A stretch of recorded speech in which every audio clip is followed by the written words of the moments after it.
Hey, before we get started, everybody needs help. Everybody. And Dr. Diane Call is there to help you. She runs creative therapy services, and she combines creative and practical strategies for various mental health and wellness issues. For more information, contact Diane and ask her about whether she can help you or not. You can check out her website, creativetherapyservices.net. Bring the museum back to life. You know, people sit out on the front porch hoping people will come by. Go forth and do good. It's insane. I have the most understanding wife in the world. I treat everybody the same thing.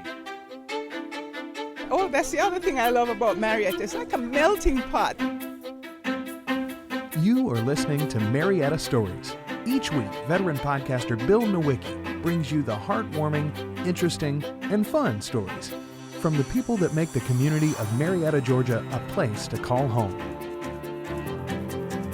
Here's your host, Bill Nowicki. I have the famous Paul of Paul Potts Pies with me today. I corralled him at the Marietta Square Market. Welcome to Marietta Stories. Yes, good morning, Bill. Wait till I put the mic in front of your mouth before you start talking. Thanks for I'm just messing with you. No, I'm just messing with you. I know how. Yeah. No, so you grew up in New Jersey. Yes, sir. Where? Town called Nutley, New Jersey, home of Martha Stewart, about 10 miles out from Manhattan. Oh, wow. I didn't realize that, but you still have a place on the shore. Yep, down the Jersey Shore. Go up there a couple times a year, eat some pizza, good food, go on the beach, all good. Did you always love cooking? Always loved cooking. Always did it from growing up, cooking our own dinners, help mom out. What's your last name? Lubertazzi. Lubertazzi. So you have a little Italian? Oh, yeah. We go over to Grandma's house on Sunday, about 15 cousins jumping, hanging around. Really? Grandmother yelling at you, don't jump on the bed, the macaroni's drying. She'd make her own pasta. It was great. Don't jump on the bed, the macaroni. What does that mean? Well, she'd make her own pasta, so then she'd put a bed sheet on top of the bed and just put the pasta in and let it dry out. On the bed? Yes. Because you need that whole bed. You need a lot of room. I didn't know that was a thing. About 30 people eating there every Sunday. You had to make a lot of pasta. So what was a typical meal like on a Sunday? We'd have to pick what kind of macaroni we want, and she'd have a big pot of gravy with meatballs, sausage, and same thing. The kids would fight who could sample the meatballs that week, and that was it. And a lot of bread, and that's it. Wow. Every Sunday. But that was something that brought your family together, too. Oh, yeah. Yeah, you could everybody get together. You looked forward to it every Sunday about 11 o'clock and spend the whole day there. All right, so what did your dad do? My dad was an ironworker foreman, and I worked construction for about a year. I got accepted in culinary school, and it took me about 14 months to get in, and so I did construction, while I was waiting, and did the hard work. So, made sure I went to, when my time came up to get to school, I went. So what did your parents think when they heard, I want to go to culinary school? Did they say, you got to get a trade? No, they were happy. They wanted me to do a trade school. I went to regular college. It lasted about 3 months. It just wasn't for me, and I always worked in fast food restaurants, pancake houses, things like that, and I was real interested in it. And one of the pancake houses I worked at Perkins Pancake House, the guy would come home every weekend from the culinary school, and he would show us all these things he made, and I'm like, man, this is pretty interesting. And that's what did you like about it? The creative part of it? Just being creative. And it wasn't really. Certain things you have to make a certain way, like a souffle, so it rises. But you can just really make it your own way. You didn't have to follow a recipe or take a recipe here, a recipe there, and just add your own ingredients, and that was it. So it was really interesting. So did you ever come home with these newfound skills and say, I got Sunday for everybody, I'm going to make souffle? Once in a while. Well, how did that go over? I was okay. They wanted me to cook here and there, but I just did it once in a while, maybe like once a month. Oh, really? Yeah, because you're always coming home doing homework, and I actually worked when I came home every weekend in restaurants, so stayed busy. You're a hard-working guy. So how did you end up in Marietta? Just a job offer I had. So you were working for people after you got... Yeah, when I graduated culinary school, a gentleman who I went to school with actually had a job here at Guest Quarters Hotel in Sandy Springs, which is no longer there. And that's what got me down here. That job didn't work out, but I fell in love with the area and ended up staying. And I moved here in 82. When did you decide to start a business on your own? Well, me and my mom started it. My mom had sales background in the computer business, so we started up as a catering business. She had the sales background, and I had the cooking background, and we just kind of put it together and she'd go out, make some sales calls for the catering, and I would do the cooking, and started from there. We didn't have a sit-down restaurant or anything. It was just strictly, we actually did take-out dinners back in '84, which now everybody's doing, but, so we started out doing that. And people started asking for tables and chairs, so we gradually got into a restaurant and the catering and eventually into the pot pie business. Now, how did you end up getting your place in the square? How long have you been in that place? We opened up Halloween 1984. So I've been here. Really? Been here a couple years. I was still in the canoe club. I mean, the U.S. Navy. Oh, yeah, we've been here a while. That's a while. Yeah, we've seen a lot of changes, all positive. So what was that first moment like? So you got a good deal on the place? We got a good deal on the place, and we came up here. Was quite slow up here, and we opened our front door, and it almost fell off the hinges, and and we first It week had been or two, empty for a while? It had been empty for a while, yeah. So we had to do a lot of renovation to the building, and we're wondering, like, why did we pick this spot? The square is empty. Dead. Yeah, not much going on. Not some nice stores, but nothing, just not a lot of traffic. But we were real fortunate. Things turned out great. Yeah. It took a little while, I bet. Took a little while, yeah. It went in spurts, and it just kind of took off, and little by little, the square got renovated, and it's beautiful. It's perfect. Yeah. But it seemed like that was like the dark days of the square back when folks were moving to malls and everything was a mall. I remember when they did the mall in Barrett Parkway, the Cobb Extra, they had a little office here around the corner, and I asked the lady, I said, where are you going this weekend? She goes, I got to go over to Barrett Parkway. They're building a mall. It'll never last. It's out in the country. Now we avoid that area, and that's where everybody, once they built it, everybody was going there and made the square even slower, but everybody survived. A lot of people survived, and we're glad we hung out and stayed. We lost like Johnny Walker's, a lot of places. Goldstein's had the Joanne shop was over here. Goldstein's, Johnny Walker, a lot of, and those are the nice stores that the individual ones that family businesses. So, square's really good now. Yeah. What do you think attributed to the change? Why did it start shifting? I think they just changed. We used to have a lot of antique stores that were really good, had a lot of customers, but they were just old. So as one by one, as they moved out, people would go in there and, fresh coat of paint, fix it up nice, and I think that made a really big difference. Right. It really helped because a lot of people didn't want to go into stores. They were just old and dungy, and so I think that made a big difference. But it sounds like the politics changed too. It sure did, yeah. And it's all. Like I said, everything I think is getting better. I mean, a lot of people down there at City Hall, they always did, but they really care about the square and they want to see it grow, and it is. I mean, they're putting effort into it and they care about it, so it does make a difference. You have to have everybody working together. How did it work for you being from the north? Did that impact? Did people say, "What are you doing down here? Get out, go back up"? I still get it. Yeah, not as much, and it just doesn't bother me. It goes in one ear, out the other.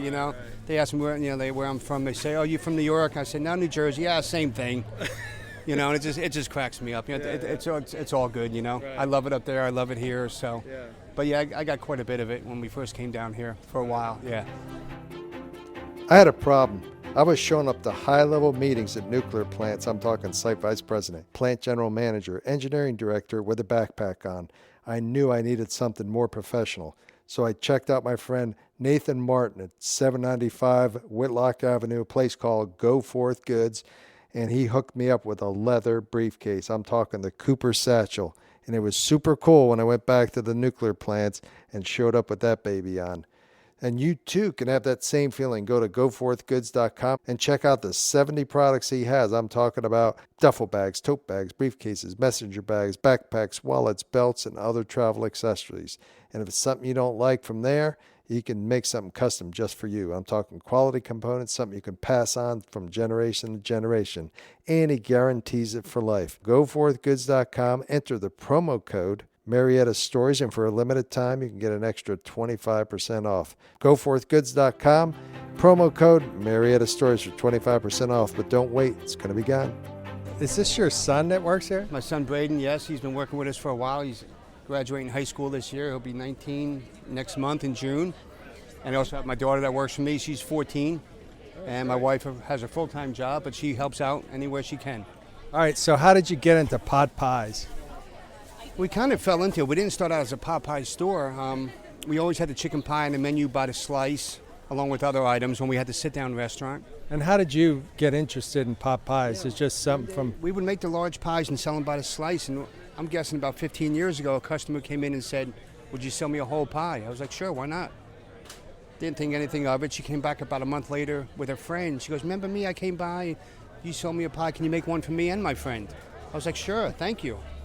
And then the word just got out. And I remember one day sitting there going home and telling my wife, I said, "We sold 5 pies this week," And then Did you hear the bell go off? yeah, I'm like, maybe we're onto something here. It's not like a bagel store or something that's on every corner. And we had the restaurant, and the pies started taking off, and the restaurant almost got in the way of the pie business. And I was talking to a friend who's a good friend, Wes Godwin, that used to come in all the time. And I said, "Wes, we're selling a lot of pies here." And he said, "Close this place down. Just sell pies. Call it Paul's Pot Pies." So that's how the name came around. Just the customers saying that, and we went with it, and we've been very fortunate. So we didn't start out as a pot pie store. We just kind of it worked itself in. Well, how did you come up with your iconic recipes? I just Like the turkey. I'll look at the turkey. What I'll do is I'll look at recipes online. If I want to do a turkey pot pie, I'll look at 5 different recipes and just see the ingredients that seem to be in each one. Then maybe I'll say, well, maybe I'll add some cranberries in there, or just kind of mix it around. Which like I said earlier, it's I like about cooking. You don't have to follow a recipe. So now we just make them up. Or Are you the final say in what goes? It stays and goes? No, my customers. I'll ask customers. Hey, would you like a special pie made? Or I take feedback, and I'm flexible. You got to be, and then that's so important in business. Now, talk about the top of your pie. Why do you have a flour? We have the puff. I think I put the flour on there just because it just looked kind of bland when I first made it. I'm like, this looked boring. Now sometimes I wish I didn't do it because we're making so many pies, and we spend a lot of time just rolling out the dough, cutting these flours. But it needs to be on there, and people do talk about it. The kids eat the pie. Parents will ask their kids, "What do you want for dinner?" "I want a flour pot pie," and if I if I don't put it on there, it just looks different. So they're on there, but no special reason. What I love about the pot pie is it's such a nice way to make a great meal. You just got to think a little bit ahead of time, put it in the oven, and it tastes great. Oh yeah, it's an easy meal. You just like you say, you just put it in the oven, and you can do whatever you're doing. An hour and a half later, there's your dinner. So there's no labor involved, and it just makes for a nice, comfort, easy homemade meal. And the turkey's got, like you said, it's got everything in it. Thanksgiving all in one, yeah. Turkey, dressing, green beans, corn, and cranberries. Yep, it's a Thanksgiving pie. Yeah, the first year we had that one, we did it only for Thanksgiving, and we kept it on for Christmas. First of the year, we took it off the menu. Within 4 weeks, it was back on everybody was asking for it, which is great. And that's how I find out my different, which new pies get on the menu. I put it on there as a special, and if people come back and ask for it, it goes on the menu. If no one come back and ask for it, well, maybe they didn't like it. You like to let things evolve. Yes. Yeah, just take on a life of their own. Great. I'm going to talk to your son for a minute. Can I do that? Sure. Come here. You were making fun of your dad. He said, no big deal. Yeah. What was your name again? Brayden. Brayden. Okay. How you doing? I'm doing good. How are you? Are you nervous? Yes. See, it's not bad. Yeah. See? So what's your dad like in real life? He's just a really laid back guy. He sounds like a funny guy because I see you laughing. What cracks you up when he starts talking? It's not like he makes jokes. It's just dry humor throughout the conversation. We go back to New Jersey. You get him with his friends. You get them going. It's just what? Tell me about a time. One time I remember we were just sitting up. He's pointing his finger out. You gotta watch it. We were staying at my dad's. Gotta keep it real, Paul. Yeah. We were sitting at my dad's friend's house. It was 11 o'clock at night. Everyone's having coffee. It was just my dad's friend. He was a hockey coach. He was talking. He's just talking. Yeah. It was I think he said his team it's a rec league. Everyone was taking it fun, but his dad's friend was super serious and into it. And everyone, all the parents were complaining to his dad's friend because no, you're just mad because your kid's team sucks. It's over. You're just mad because they're bad and I'm good. It's just funny. Yeah. So you like helping out here? Yeah, it's giving up your Saturday. Yeah, it's not that bad. I'm usually up early anyway, so. Does he pay you? Oh, yeah. That's good. Yeah. Yeah. So what's your plans for the future? Currently, I'm in welding school. Really? The one up in Canton? No. No, it's over in Paulding County with Chattahoochee Tech, but I'm still keeping my options open, still looking around to see other. But you're going the trade route. Yeah, trade route. You think you're going to like welding? It's been all right. Like, I've been doing it a couple months. It's fun. I'm just not 100% sure I want to lock that down as what I'm going to do. Yeah. No, that's good. You can, like I started out as an electrician and then I became an engineer. Yeah. But it's good to have the hands-on experience because it's easier to interact. Mm-hmm. And there's so many trades and they're always going to be in demand instead of not knocking on college, but like it's so expensive and like it's so hard to find a job even with like the degree and stuff. Well, let me know if you need a job after you get out. I can hook you up. You want to work in a nuclear plant. All right, thank you. Well, that's great. Yes, you guys have been here. You've seen so much over the years. Still supporting the local community, and I love what you're doing, so thanks. No problem, thank you. What embarrassing question can I ask your dad? Ask him about the time he got assaulted by a beehive. All right. Paul, tell me about the time you got assaulted by a beehive. Oh, that was nothing. we were doing some yard work, and I was bending over in the ground and went to pick some up. I felt this thing on my arm, which had bit me. Next thing you know, they're all over me. I start running, and these guys, I threw whatever tool I had, I threw it up in the air. Like, of course, my wife and him are cracking up laughing. He was small, but he didn't know what was going on, but they thought it was so funny.